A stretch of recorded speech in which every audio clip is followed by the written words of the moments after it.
Alors s'agissant de mon parcours professionnel, donc il est assez riche puisque j'ai commencé donc ma carrière professionnelle donc en 1984, donc année où j'ai intégré la gendarmerie nationale après mon service national en tant que gendarme auxiliaire. Dans un premier temps, donc j'ai été affecté dans une unité de gendarmerie mobile pendant donc 3 ans. Et à l'issue, donc j'ai préparé le concours d'entrée à l'école des officiers de la gendarmerie nationale que j'ai intégré. S'en est suivi donc une scolarité de 3 années, à l'issue de laquelle j'étais affecté en gendarmerie mobile en tant que lieutenant, donc lieutenant à l'escadron gendarmerie mobile de Saint-Quentin. Donc pendant ces 3 années de multiples déplacements, enfin donc des missions classiques dévolues aux unités de la gendarmerie mobile, principalement des missions de maintien de l'ordre avec des déplacements tant sur le territoire national dans le cadre de manifestations à Paris, mais également outre-mer, avec des périodes assez riches, puisque c'était au moment des événements de la Nouvelle-Calédonie, donc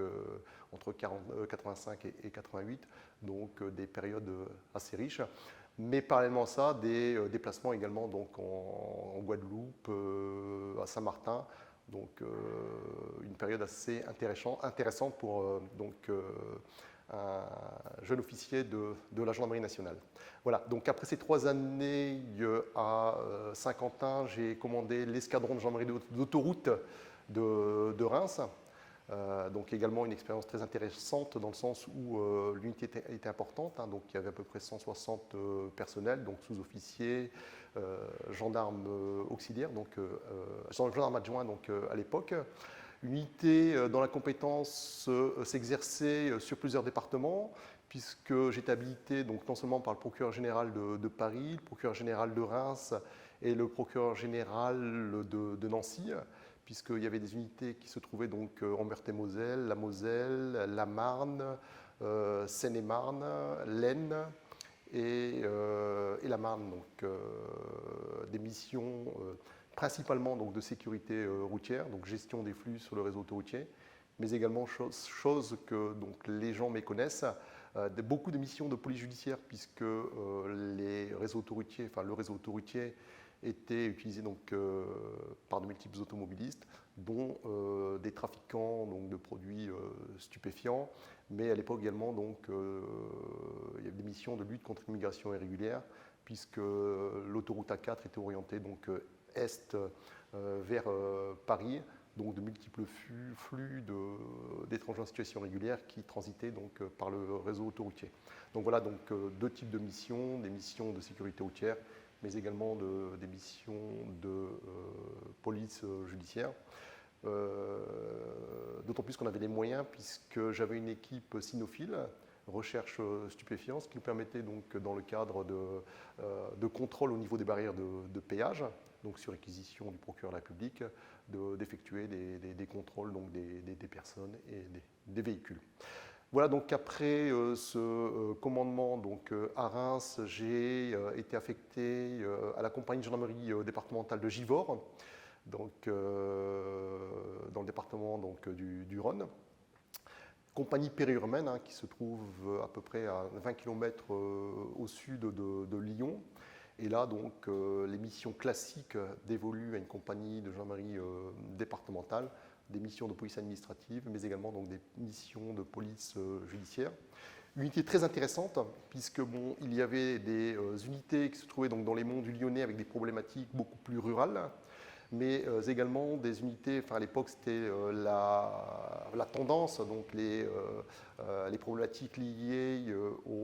à la délinquance périurbaine, avec des brigades telles que Pierre-Bénite, Brignais ou Saint-Genis-Laval, qui étaient donc contiguës à Lyon, et donc avec un échange de flux notamment de délinquants entre donc, ces villes, ce qui permettait donc d'avoir une mission assez dense dans le domaine de la police judiciaire. Voilà, donc après avoir terminé ce troisième commandement, j'ai demandé donc à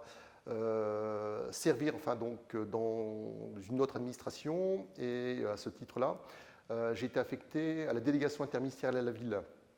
donc, qui se trouvait donc, à l'époque à Saint-Denis. Et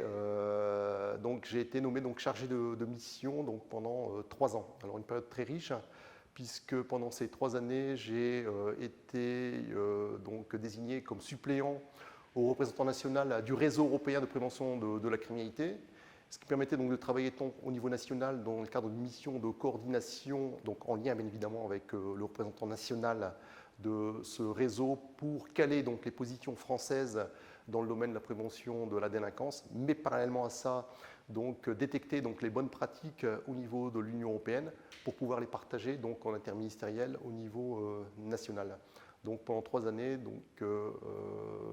principalement donc, des missions liées donc, à la prévention de la délinquance, tant au niveau national qu'au niveau européen, mais également donc, dans le cadre de ce qu'on appelait, parce que je faisais partie du comité donc, directeur, comité d'organisation du Centre international de prévention de la criminalité, qui lui travaillait plus spécifiquement sur la prévention de la criminalité, mais au niveau international. Donc j'ai eu la chance donc, de travailler sur ces thématiques donc, en échangeant avec des gens très intéressants, des spécialistes de la question, donc d'origine et très diverses et variées. Voilà donc après ces 3 années passées à la délégation interministérielle à la ville, j'ai donc dans le cadre de la mobilité été affecté en tant que directeur des services du cabinet du préfet délégué à la sécurité à Lille. Et là, donc, les missions classiques donc, dévolues à un directeur de cabinet, donc la coordination des services du préfet délégué donc, à la sécurité, c'est-à-dire donc, la préparation des réunions de ce haut fonctionnaire, l'interface entre le préfet et les différents services de l'État donc, au niveau local, notamment donc, de sécurité, police, gendarmerie, sécurité civile, la gestion donc, de crise au niveau de l'état-major de zone, les relations donc, bien évidemment aussi avec le SDIS et la participation bien évidemment donc, aux différentes instances mises en place au niveau territorial, notamment le conseil départemental de prévention de la délinquance, la conférence à l'époque départementale de sécurité. Voilà, donc c'est la cheville ouvrière du préfet au niveau départemental. Donc après ces 3 années au sein donc, du ministère de l'Intérieur, c'était un détachement au ministère de l'Intérieur, j'ai demandé donc, une intégration au sein donc, du corps judiciaire. Et j'ai, après donc, un stage de quelques mois au tribunal de grande instance donc, de Béthune, j'ai été affecté à la cour d'appel de Douai, à la chambre de l'instruction, pendant à peu près 6 années et demie. Donc j'ai fait entre-temps aussi un peu de chambre des appels correctionnels, un peu donc, de droit civil dans le cadre donc, de la chambre de la famille. Et depuis le mois de septembre 2014, je suis donc vice-président au tribunal de grande instance de Lille, où j'exerce donc les fonctions de juge des libertés et de la détention. Alors, comme vous le savez peut-être, donc des fonctions très, très variées, puisque je suis chargé d'examiner donc le contentieux de la détention, le contentieux des étrangers en situation régulière sur le territoire national, le contentieux lié aux hospitalisations d'office, mais parallèlement à ça, donc, tous les actes, donc, les requêtes du parquet qui nécessitent désormais une validation, entre guillemets, du juge des libertés et de la détention et de multiples lois,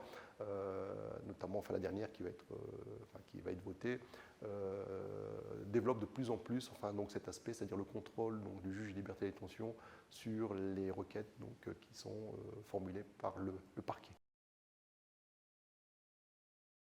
Alors tout simplement, donc, la volonté d'enrichir ma carrière professionnelle et de changer d'horizon et la volonté de faire autre chose, tout simplement. Voilà. Enfin, quel que soit donc, le ministère où vous allez être affecté, vous devez faire vos preuves, hein, que ce soit donc, en ce qui me concerne le ministère de la Défense, le ministère des Affaires sociales, le ministère de l'Intérieur et aujourd'hui le ministère de la Justice. C'est un combat permanent, donc vous devez montrer ce que vous savez faire. à ce titre, donc, vous tenir à niveau, voir un peu les évolutions jurisprudentielles, voir les nouveaux textes, ce qui vous permet donc d'être à niveau et de faire correctement votre métier. Ça, c'est un impératif. D'autant plus, en ce qui me concerne, j'avais une formation de juriste, et ça fait à peu près 30 ans que je gravite dans ce milieu. Quand vous êtes commandant de compagnie ou commandant d'escadron de gendarmerie d'autoroute, vous êtes habilité officier de police judiciaire, vous êtes en contact permanent donc, avec les magistrats, notamment les magistrats du parquet, mais également donc, les juges d'instruction. Donc vous apprenez à connaître les logiques professionnelles liées donc, à ces métiers. Et au bout de 30 ans d'activité professionnelle, notamment dans le droit pénal, la procédure pénale, vous commencez donc à avoir une certaine connaissance de la matière.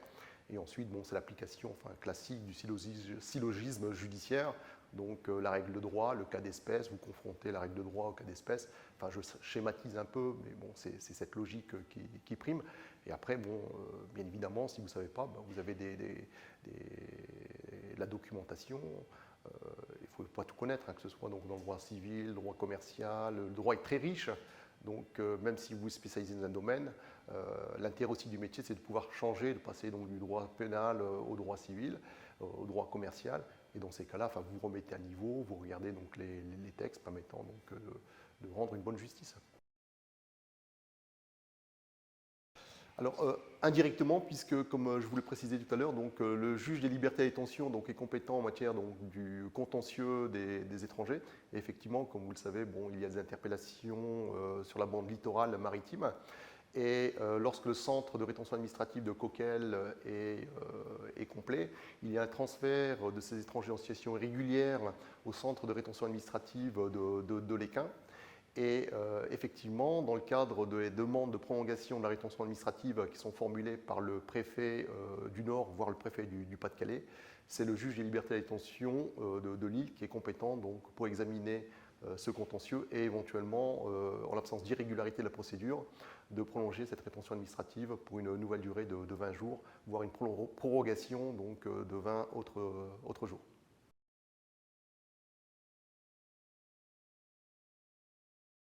Alors, cette carrière d'officier de gendarmerie m'a amené beaucoup de choses, donc bien évidemment de la rigueur, le sens de l'organisation, le sens de la solidarité, de la cohésion, c'est-à-dire donc toutes les grandes valeurs militaires que l'on peut partager donc, au sein d'une communauté d'armes. Mais au-delà de tout cela, je pense qu'en termes de gestion des ressources humaines, c'est une excellente école. Après avoir commandé donc, des unités de la gendarmerie nationale, je pense que vous n'aurez aucune difficulté pour éventuellement, si vous souhaitez donc basculer dans un autre ministère dans le cadre d'une reconversion, à gérer donc d'autres personnes, notamment donc, du personnel civil. Donc pour cela, je pense que c'est une école extraordinaire, puisque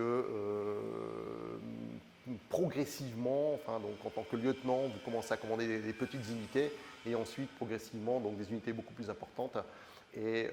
avec donc, les différentes problématiques, donc les problématiques liées à la gestion des événements, mais également donc, les problématiques liées à la gestion des ressources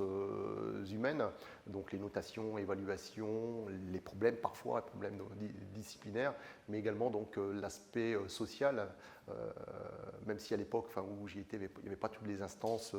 de dialogue qui existent donc aujourd'hui, mais le dialogue social existait entre les officiers de la gendarmerie nationale et donc à l'époque il y avait ce qu'on appelait le président donc, des sous-officiers. Donc il y avait un perpétuel dialogue donc, entre le commandant d'unité et le personnel. On ne commandait pas des robots, hein. Donc, il y avait même de l'affection entre l'officier, le sous-officier et le gendarme auxiliaire.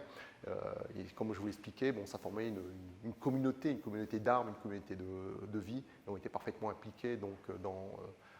la vie de l'unité puisqu'on avait la responsabilité.